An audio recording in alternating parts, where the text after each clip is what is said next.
पाक इस्लामिक देखने वाले तमाम नाजरीन को मोहम्मद इसरार की तरफ से अस्सलाम वालेकुम। चढ़दे सूरज ढलदे वेखे, बुझदे दीवे बलदे वेखे,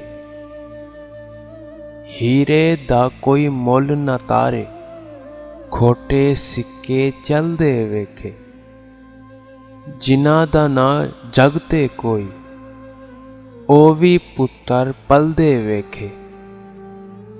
ओहदी रहमत दे नाल बंदे पानी उत्ते चलदे वेखे। लोकी कहंदे दाल निगलदी, मैं ते पत्थर गलदे वेखे। जिन्हां कदर न कीती यार दी भुलिया, हथ खाली ओ मलदे वेखे। असी नाजुक दिल दे लोग हाँ, साडा दिल ना यार दुखाया कर। ना झूठे वादे कीता कर, ना झूठियां कसमां खाया कर। तेनू किन्नी वारी मैं आखिया है, मैनू वल वल ना अजमाया कर। तेरी याद दे विच मैं मर जासां, मैनू ऐना याद ना आया कर।